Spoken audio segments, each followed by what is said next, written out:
everyone. Welcome to Synapz, the podcast where we explore how stories, science, and society intersect. I'm Ahana, and today we're diving into a topic that's as fascinating as it is important: the role of movies in shaping our understanding of mental health, and the responsibility that filmmakers have in portraying these disorders accurately.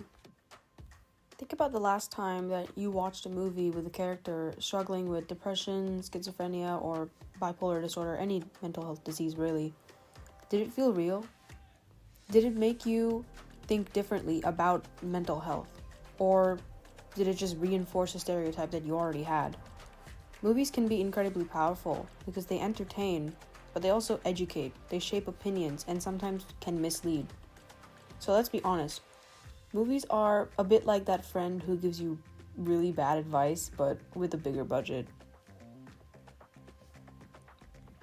Movies aren't just stories, they're cultural mirrors. When a character's mental health journey is portrayed well, it can increase empathy, reduce stigma, and even encourage someone to seek help. Think, for example, A Beautiful Mind, where it showed John Nash's struggles with schizophrenia, or Silver Linings Playbook, which explored bipolar disorder and recovery in a very human way. But here's the flip side. Some films can exaggerate symptoms for drama, unintentionally reinforcing myths like the idea that people with mental illness are violent or crazy geniuses. So let's be honest, the general public often learns about mental health from movies more than textbooks, so a bad portrayal is basically pop culture delivering a really bad PSA.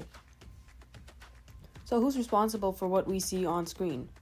Filmmakers have creative freedom, but they also have social responsibility. And with today's global reach, that responsibility is huge.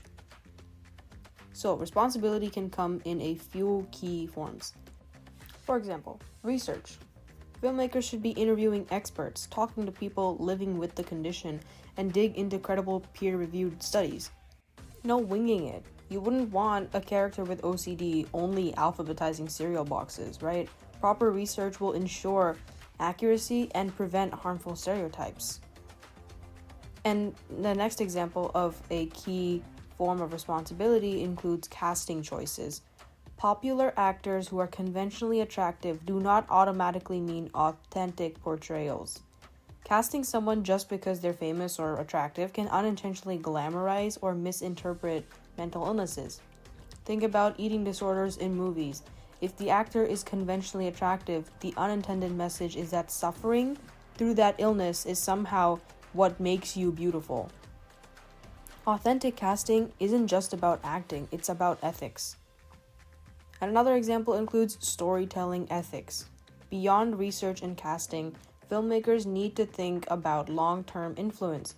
Portraying a character as dangerous or tragically romantic can spread stigma, and responsible storytelling, in turn, can normalize mental health struggles, spark conversations, and even encourage people to actually seek help. Another example includes diversity, where mental health experiences differ by race, gender, and socioeconomic status. Inclusive portrayals matter. Otherwise, films will erase large parts of the population, like people trying to watch a movie with one eye closed, and you're just going to miss half the story. Collaborating with experts and organizations is also another important example, because disclaimers, helplines, consulting professionals, and other small steps can show audiences that you did your homework. It's subtle, but it really does work. And balance is key. You want drama, tension, maybe a twist ending, but just don't make the plot twist someone's entire identity. And just to go back to the point about glamorizing mental illnesses with famous actors, for eating disorders particularly, films can often reinforce a narrow and harmful stereotype that young, thin, conventionally attractive, white women struggle with anorexia. Research shows that the stereotype is actually a massive oversimplification because, for instance, in one analysis of US film and TV depictions of eating disorders from 1981 to 2022, nearly 90% of characters were female and over 84% were white, which does not occur in real life and does not accurately reflect the demographics of people who experience these conditions. When the struggle is only shown in an idealized body type, according to Western standards, for example, it can unintentionally create a dangerous and almost aspirational image of the illness. So think of a film like To the Bone, which, despite its good intentions, faced a lot of criticism for potentially being inspiration due to the focus on the lead actress's visible weight loss and the character's aesthetic.